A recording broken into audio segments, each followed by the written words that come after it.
صوفی ہیں، ایک ولی ہیں کہ انہوں نے بہت سے جو راز ہیں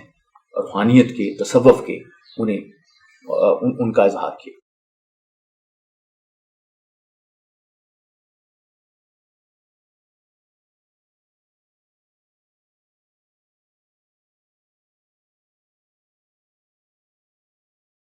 بسم اللہ الرحمن الرحیم۔ معزز خواتین و حضرات، آپ نے ممتاز مفتی صاحب کا نام تو ضرور سنا ہوگا۔ ممتاز مفتی کے صاحبزادے اکسی مفتی کہتے ہیں کہ اپنی وفات سے چند روز قبل ممتاز مفتی جو ہیں انہوں نے ان سے کہا کہ یار اکسی، تیرے لوگ ورثے کا کوئی فائدہ ہونا چاہیے، یار یاد رکھنا جب میں مر جاؤں تو 2 شہنائیوں والے اور ایک ڈھول والے کو بلوا لینا اور گھر کے باہر خوب شادیانے بجانا، خوشی منانا، وعدہ کرو کہ ایسا ہی کرو گے۔ یہ ایک ایسا شخص جس کو اپنی موت قریب نظر آ رہی ہو، اس کے ساتھ اس وقت وہ ایک ایسی خواہش کا اظہار کرے اپنے بیٹے سے جو بڑی منفرد خواہش ہے کہ اس کے انتقال پہ غم نہیں کرنا، آنسو نہیں بہانا، بلکہ شادیانے بجانا ہے اور خوش ہونا ہے، تو یہ در حقیقت انڈیکیٹ کرتا ہے، یہ ہمیں بتاتا ہے ایک ایسے شخص کے متعلق جو اپنے نفس سے مطمئن ہے، یا جسے آپ عرف عام میں آپ نفس مطمئنہ کا نام جو ہے وہ دیا جاتا ہے، کہ یعنی مفتی صاحب جو ہیں انہیں اللہ کے ہاں حاضری دیتے ہوئے کوئی غم نہیں تھا، کوئی فکر نہیں تھا، بلکہ وہ ایک طرح سے سمجھ رہے تھے کہ ان کا زندگی کا سفر جو ہے وہ اختتام پر پہنچا ہے اور اب وہ ایک نئے سفر پہ روانہ ہو رہے ہیں، اب ان کا اللہ سے ملاقات کا وقت آ گیا ہے، تو یہ ایک خوشی کا وقت ہے، یہ غمی کا وقت نہیں ہے۔ تو یہ ممتاز مفتی نے یہ مرتبہ، یہ نفس مطمئنہ کا درجہ ہے، یہ کیسے حاصل کیا؟ اگر ہم ممتاز مفتی صاحب کی کتابوں کا مطالعہ کریں تو ہم پہ بہت سے انکشافات ہوتے ہیں۔ مفتی صاحب نے اپنی زندگی میں بہت سے عشق کیے، خواتین سے عشق بھی کیا، اپنے کام سے عشق بھی کیا، بہت سی چیزوں سے عشق بھی کیا، اور اس کا تذکرہ کسی نہ کسی انداز سے ان کی تحریروں میں ملتا ہے۔ لیکن جو عشق سب سے زیادہ انہوں نے کیے، اور آج ہم ان کے مفتی صاحب کے انہی عشقوں کی بات کریں گے جو انہوں نے کیے۔ پہلا عشق ان کا اللہ سے تھا، اور اللہ سے جو اس کا عشق تھا وہ بڑا ایک عجیب و غریب ہمیں نظر آتا ہے۔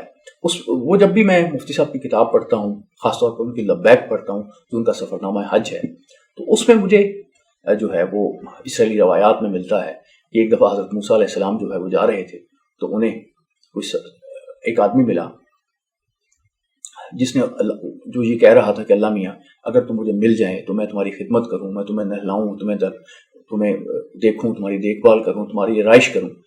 تو یہ اس پہ حضرت موسیٰ علیہ السلام ہے، انہوں نے یہ کہا کہ بھئی یہ تم کیا کفر بک رہے ہو، تم تو اللہ کو ناراض کر رہے ہو۔ اس پہ وہ شخص جو تھا وہ بڑا پریشان ہوا، اور پریشان ہو کے وہ بھاگ گیا۔ تو اس روز جب وہ حضرت موسیٰ علیہ السلام جو ہیں وہ اللہ کے پاس پہنچے، تو اللہ نے کہا کہ موسیٰ میں نے تمہیں زمین پہ بھیجا، تو اس لیے بھیجا، اپنا پیغمبر بنایا کہ تم میرے بندوں کو مجھ سے ملاؤ گے، تم میرے بندوں کو مجھ سے دور کر رہے ہو، تو آج تم نے یہ کام کیوں کیا؟ اللہ جو ہے جیسے بابا گرو نانک کہتے ہیں کہ کتنا بڑا ہے اللہ، وہی جانتا ہے۔ اللہ جو ہے اس کی جو محبت ہے وہ انسانوں میں کیسی کیسی تبدیلیاں لے کے آتی ہے، کیسے کیسے جو ہے وہ معاملے ہوتے ہیں۔ ممتاز مفتی صاحب کی جو کتاب لبیک ہے، اس کے متعلق مجھے سید قاسم محمود صاحب جو ایک زمانے میں سیرا ڈائس کے ایڈیٹر تھے اور بڑے رائٹر تھے اور میرے استاد بھی ہیں، وہ بتایا کرتے تھے کہ جب یہ سفر نامہ جو ہے حج جو ہے سیرا ڈائس میں قسط وار شائع ہونا شروع ہوا تو اس پہ ایک ہنگامہ مچ گیا، کیونکہ ممتاز مفتی صاحب جو تھے وہ اللہ سے کچھ مختلف انداز میں ہم کلام ہوتے تھے۔ کچھ جگہوں پہ وہ اللہ سے بے پناہ محبت کا اظہار کرتے ہیں، کچھ جگہوں پہ وہ ایک دوست کا جو شکوہ ہے وہ ہمیں نظر آتا ہے، کچھ جگہوں پہ وہ التجا کرتے ہیں، کچھ جگہوں پہ وہ جو لوگ اللہ سے محبت کے دعوے کرتے ہیں انہیں بے نقاب کرتے ہوئے نظر آتے ہیں۔ تو اللہ سے جو محبت ہے ان کی، وہ بڑی ان کی پوری زندگی میں ہمیں جو ہے وہ نظر آتی ہے۔ اللہ کے اوپر یہ یقین کہ وہ بخشش کرنے والا ہے، وہ معاف کر دینے والا ہے، اور یہ ان کی تحریروں میں، یہ ان کی زندگی میں ہمیں بہت ایک ہمیں دکھائی دیتا ہے۔ تو میں یہ سمجھتا ہوں کہ جو ممتاز مفتی صاحب کا پہلا عشق ہے وہ اللہ سے ہے۔ اس ویڈیو میں، مختصر ویڈیو میں ہم ساری ڈیٹیلز جو ہیں وہ بیان تو نہیں کر سکیں گے، تو لیکن جس طرح سے وہ انہوں نے اسلام کی تبلیغ کی، جس طرح سے مسلمان کی، یہ ایک بڑی اہم بات ہے۔ مفتی صاحب جو ہیں بڑے سادہ انداز میں بیان کرتے ہیں، بڑی ایسی گفتگو کرتے ہیں، ایسی تحریریں ہیں ان کی کہ دل میں اتر جانے والی ہیں. مثلاً اب وہ عام طور پہ جو ان کا پیغام دینا چاہتے ہیں اس میں سٹوری ہے. مثلاً انہوں نے ایک جگہ لکھا ہے کہ میرا ایک دوست ہے، اس نے اسلام کا بڑا مطالعہ کیا، میں اس کے پاس چلا گیا، میں نے کہا یار مجھے بھی سمجھا دو کہ اسلام کیا ہے. وہ ہنسا بولا مجھے خود سمجھ میں نہیں آیا، تجھے کیا سمجھاؤں. میں نے کہا وہ جو اتنا سارا مطالعہ کیا ہے تو اس نے تو نے اس کا کیا نتیجہ نکالا گیا ہے. بولا نکلا ہے. میں نے کہا کیا نکلا ہے. بولا اللہ سے یارانہ لگ گیا ہے، محمد صلی اللہ علیہ وسلم کی محبت ہو گئی ہے، بس اور کسی بات کی سمجھ نہیں آئی. ممتاز مفتی صاحب نے بڑی خوبصورتی سے جو اللہ کی محبت ہے اس کا تذکرہ کر دیا. اور ایسی اب یہاں تفصیل کی گنجائش تو نہیں ہے، ایسی ہی بہت سی چیزیں ہیں جو اسلام کی جو اللہ سے تعلق رکھنے والی ہیں، ان کا تذکرہ بڑے وہ خوبصورت انداز میں کرتے ہیں. مثلا وہ اذان کے متعلق بات کرتے ہیں کہ یہ جو اذان جو ہے جو ظاہری طور پہ ایک معصوم سا بلاوا ہے، آؤ اللہ کے حضور سر بسجود ہو جائیں، بڑی پر اثر چیز ہے، کانوں سے دل میں جا بیٹھتی ہے، ہمارے اندر اندھے کی طرح پھینک کر رکھ دیتی ہے. جبھی تو غیر مسلموں کی نظر میں بڑی خطرناک چیز ہے. سکھوں کو حکم ہے کہ وہ اذان کی آواز نہ سنیں. کیا اسلام آباد میں کچھ سفارت خانے ایسے ہیں جہاں اذان سننے کی ممانعت ہے؟ ایک سفیر صاحب سے پوچھا گیا کہ آپ اذان سے خائف کیوں ہیں؟ بولے پتہ نہیں، لیکن یہ اذان کی آواز سن کر مجھ پر وحشت سی طاری ہو جاتی ہے. اور بہت خواتین و حضرات، یہاں میں اس ریسرچ کا ذکر بھی کروں گا. ایک دفعہ یہ ریسرچ کی گئی کہ دنیا میں سب سے زیادہ کون سی آواز جو ہے وہ بلند ہوتی ہے، تو وہ اذان کی آواز تھی. یعنی پوری دنیا میں کوئی ایک آواز جو پھیلتی ہے اور جس کو آپ ریکارڈ جس کے مطابق بنایا گیا ہے وہ اذان کی آواز ہے. تو مفتی صاحب نے اللہ کے ہاں جو بلاوا ہے اس کو جیسے ابھی میں نے عرض کیا ہے کہ بڑے خوبصورت انداز میں انہیں بیان کیا ہے. مفتی صاحب کا اللہ سے جو تعلق ہے اور رسول اکرم صلی اللہ علیہ وسلم سے جو تعلق ہے اس کی جھلک لبیک میں بھی ملتی ہے، ان کی دوسری کتابوں میں ملتی ہے. مفتی صاحب کا جو اللہ کے نبی سے تعلق ہے وہ بڑا دلچسپ ہے اور بڑا ایمان افروز ہے. ایک جگہ وہ لکھتے ہیں کہ میں سوچتا ہوں کہ محمد صلی اللہ علیہ وسلم جو دو جہانوں کے بادشاہ تھے، ان کا چولہا ٹھنڈا کیوں رہتا تھا، وہ چٹائی پر کیوں سوتے تھے اور ایک کچے مکان میں کیوں رہتے تھے. کھانے کے لیے ان کی چنگیر میں صرف 2 کھجوریں ہوتی تھی، کھانے لگتے تو دروازہ بجتا، میں بھوکا ہوں، اور وہ ایک کھجور سائل کو دے دیتے اور خود ایک ہی کھا لیتے. میں سوچتا ہوں آپ جو 2 عالم کے بادشاہ تھے انہوں نے کیوں غربت منتخب کی. کیا آپ صلی اللہ علیہ وسلم نعوذ باللہ کم فہم، کم عقل یا کم علم تھے؟ پھر اگر وہ عقل کل تھے تو ہمیں ماننا پڑے گا کہ غربت کوئی بڑی عظمت والی چیز ہے. اسی طرح نبی صلی اللہ علیہ وسلم سے جو ان کی محبت ہے ان کا تذکرہ ہمیں بہت سی دوسری جگہوں پہ بھی ملتا ہے. انہوں نے کہا کہ حضور جو ہیں انہوں نے کبھی اگر غربت کو بری چیز ہوتی تو حضور جو ہیں کبھی غربت منتخب نہ کرتے. غربت میں کوئی خومی ہے، ورنہ غربت کی زندگی بسر نہ کرتے، عام لوگوں جیسا لباس استعمال نہ کرتے، بوریا نشین نہ ہوتے اور ایک عام سے کچے مکان میں رہائش نہ رکھتے. تو اب ہم دیکھتے ہیں یہاں پہ مجھے مائیکل ہارٹ یاد آتے ہیں جنہوں نے دنیا کو متاثر کرنے والے لوگوں کے پہ دی ہنڈریڈس کے نام سے کتاب لکھی ہے کہ انہوں نے 100 لوگوں کا انتخاب کیا ہے کہ جنہوں نے تاریخ کو سب سے زیادہ متاثر کیا. تو ایک عیسائی ہونے کے باوجود انہوں نے اس کتاب میں حضور اکرم صلی اللہ علیہ وسلم جو ہے ان کو پہلی شخصیت قرار دیا ہے جس نے دنیا کو سب سے زیادہ متاثر کیا. ممتاز مفتی صاحب کی جو تیسری محبت ہے اللہ نبی اکرم صلی اللہ علیہ وسلم کے بعد، وہ ہمیں پاکستان کے ساتھ نظر آتی ہے. وہ بہت سی جگہوں پہ گئے، بہت سے بزرگوں سے ملے اور ہر بزرگ نے انہیں یہ بتایا کہ پاکستان ترقی کرے گا، پاکستان جو ہے پاکستان کے حالات تبدیل ہوں گے، پاکستان دنیا کی قیادت کرے گا. ان کے انتقال کو اتنے سال ہو گئے ہیں، اب بعض اوقات یہ امید جو ہے ان کی یہ بات جو ہے اس پہ شک سا بھی ہوتا ہے، لیکن سچی بات یہ ہے کہ بہت سے لوگ ایسے ہیں، بہت سے انڈیکیٹر ایسے ہیں جس سے ہمیں پتہ چلتا ہے کہ وہ مفتی صاحب جو ہیں وہ درست ہی کہہ رہے ہیں. مفتی صاحب نے لکھا ہے کہ صاحبو، پاکستان کی مالی حالت بڑی پتلی ہے، مہنگائی آسمان کو چھو رہی ہے، لیکن میرے دوستو دیکھو، صرف دیکھو نہیں،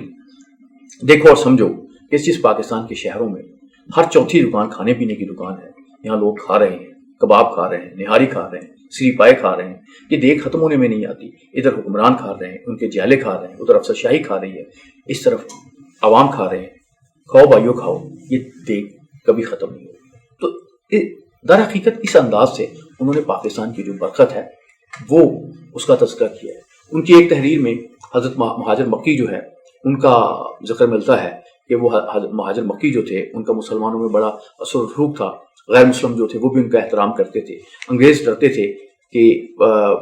اگر ان کو گرفتار کیا گیا تو حالات بہت خراب ہو جائیں گے، لیکن بہرحال انگریزوں نے ان کو گرفتار کرنے کا فیصلہ کیا اور ان کو باندھ کے 1857 میں ہاتھ باندھے گئے، برسر عام ان کا جلوس نکالا گیا۔ اس وقت ایک سیاہ فام مجذوب جو ہے اس نے جلوس کا راستہ روک لیا اور ان سے مخاطبوں کو کہا، دیکھو یہ نہ سمجھو کہ تیری یہ کوشش ناکام ہو گئی، جو بیج تو نے بویا ہے 90 سال بعد اس میں سے کوپل پھوٹے گی اور 90 سال بعد ہی قیام پاکستان جو ہے وہ عمل میں آیا۔ تو پاکستان جو ہے وہ اس کو ایک راز بیان کرتے ہیں اور پاکستان سے وہ اپنی محبت کا تذکرہ بڑے خوبصورت انداز میں کرتے ہیں۔ ممتاز مفتی کو پاکستان سے محبت کیسے ہوئی اس کا بھی تذکرہ ان کے یہاں ملتا ہے۔ وہ کہتے ہیں کہ میں نے ایک جلوس دیکھا، اس جلوس میں سکھ جو تھے وہ کربانے لہرا رہے تھے، ہندریاں جو ہیں وہ سیاپے کر رہی تھیں اور چپ چلا رہے تھے کہ نہیں بننے دیں گے پاکستان۔ یہ دیکھ کر مجھے حیرت ہوئی، نہیں بننے دیں گے تو ایک مقصد ہے، منفی مقصد ہے، مثبت نہیں ہے۔ منفی مقصد کے لیے اتنا شور شرابہ، تشدد کی ننگی دھمکی۔ منفی مقصد کے لیے تو لوگ شرماتے ہیں، اسے چھپا کر رکھتے ہیں کہ کوئی جان نہ لیکن وہ لوگ تو منفی مقصد کو جھنڈا بنا کر لہرا رہے تھے، دھمکی دے رہے تھے کہ پاکستان بن گیا تو خون کی ندیاں بہا دیں گے۔ ان کا نعرہ تو اکھنڈ ہندوستان ہونا چاہیے تھا۔ مفتی صاحب لکھتے ہیں کہ پاکستان سے اتنی نفرت کیوں تھی؟ یہ پہلا دن تھا جب انہوں نے لکھا کہ میرے دل میں پاکستان کے مطالبے سے ہمدردی پیدا ہوئی اور میں نے یہ جانا کہ ہندوستان کی عظمت نہیں چاہتے بلکہ ہندو کی عظمت کے خواہاں ہیں۔ ممتاز مفتی صاحب نے اپنی تحریروں کے ذریعے پاکستان کی اہمیت کو اجاگر کیا ہے، ان بزرگوں کا تذکرہ کیا ہے جو پاکستان کی عظمت پہ یقین رکھتے تھے اور ایک یقین جو ہے ان کی تحریروں سے اہل پاکستان حاصل کرتے ہیں۔ ممتاز مفتی صاحب ان معنوں میں ایک صوفی ہیں، ایک ولی ہیں کہ انہوں نے بہت سے جو راز ہیں روحانیت کے، تصوف کے، ان کا اظہار کیا۔ اس سلسلے میں ممتاز مفتی صاحب کی جو محبت ہے وہ شہاب صاحب جو ہیں، قدرت اللہ شہاب صاحب جو ہیں، ان سے محبت جو ہے اس کا تذکرہ بڑھا کر ضروری ہے۔ ممتاز مفتی صاحب نے قدرت اللہ شہاب کے متعلق بتایا کہ وہ کیسے صوفی ہیں۔ ان کی تحریریں پڑھیں تو وہ ایک پیمانہ جو ہے جو بزرگوں نے بنا رکھا ہے کہ صوفی وہ ہوتا ہے، ولی وہ ہوتا ہے جو جمع نہیں کرتا، جو منع نہیں کرتا، جو طمع نہیں کرتا۔ یہ معاملات جو ہیں یہ شہاب صاحب کی زندگی میں ہمیں نظر آتے ہیں۔ مفتی صاحب نے تفصیل سے بتایا کہ کس طرح سے شہاب صاحب کے ساتھ روحانی تجربات ہوتے تھے، کس طرح سے مختلف بزرگوں کی شہاب صاحب کے متعلق رائے تھی۔ مفتی صاحب نے یہ بتایا کہ شہاب صاحب کس طرح سے راتوں کو نکلتے تھے، اسلام آباد کی سڑکوں پہ وہ اس شہر پہ پھونکے مارتے تھے، پاکستان کی ترقی کے لیے دعا کرتے تھے، اور کس طرح سے وہ جو ہے مختلف روحانی بزرگوں سے ملتے تھے، کس طرح سے وہ چیزیں کرتے تھے۔ میں سمجھتا ہوں کہ جو ابھی تصوف پہ یا روحانیت پہ جو دور جدید میں لٹریچر لکھا گیا ہے اس میں سب سے اہم کتابیں جو ہیں وہ ممتاز مفتی صاحب کی ہیں، جس میں ان کے ذاتی تجربات جو ہیں ان کے حوالے سے انہوں نے روحانیت سے بہت سے پردے اٹھائے ہیں، روحانیت کے بہت سے راز فاش کیے ہیں۔ اور ممتاز مفتی خود لکھتے ہیں کہ وہ الکھ نگری جس میں قدرت اللہ شہاب کا تذکرہ ہے، جس میں پاکستان کا تذکرہ ہے، وہ نہ لکھتے اگر قدرت اللہ شہاب کی جو شہاب نامہ ہے اس میں آخری چیپٹر جو ہے وہ شامل نہ ہوتا۔ شہاب نامہ کے آخری چیپٹر میں شہاب صاحب نے پہلی دفعہ اپنی زندگی میں مختلف جو اپنے روحانی تجربات تھے ان کا تذکرہ کیا، بہت سے درود و وظائف کا ذکر کیا، مراقبے کا ذکر کیا اور بہت سے روحانی معاملات کا ذکر کیا۔ تو اور یہ جو چیپٹر ہے ان کی کتاب کا یہ قدرت اللہ شہاب کی وفات کے بعد شائع ہوا۔ تو ممتاز مفتی صاحب کا کہنا یہ ہے کہ انہوں نے الکھ نگری جو ہے ان کی کتاب جو ہے وہ انہوں نے اس چیپٹر سے متاثر ہو کے لکھی اور اس میں پھر انہوں نے جو وہ بہت سے راز بھی فاش کر دیے پاکستان کے متعلق، اسلام کے متعلق، تصوف کے متعلق، جو میں سمجھتا ہوں کہ بہت سے لوگوں نے اگر انہیں بیان بھی کیا ہے تو ان میں وہ ایک اثر نہیں ہے، اس میں وہ ایک ڈیپتھ نہیں ہے جو ہمیں ممتاز مفتی صاحب کے ہاں نظر آتی ہے۔ تو ممتاز مفتی صاحب جو ہیں انہوں نے عشق کیے اور انہوں نے عشق اللہ سے کیا، نبی اکرم صلی اللہ علیہ وسلم سے کیا، پاکستان سے کیا، قدرت اللہ شہاب سے کیا، اور عشق کا یہی جو سفر ہے یہ انہیں اس مقام تک لے گیا جس سے آپ نفس مطمئنہ کہہ سکتے ہیں، جس کے بعد شخص جو ہے وہ کہتا ہے کہ میرے مرنے کے بعد جب میں فوت ہو جاؤں تو میرا ماتم مت کرنا، خوشیاں منانا، شادیانے بجانا، شہنائیاں بجانا اور ایک جلوس نکالنا، اور یہ جو خوشی کا معاملہ ہے یہ صرف اسی صورت میں پیدا ہوتا ہے جب آپ کا عشق جو ہے وہ پرفیکٹ ہو۔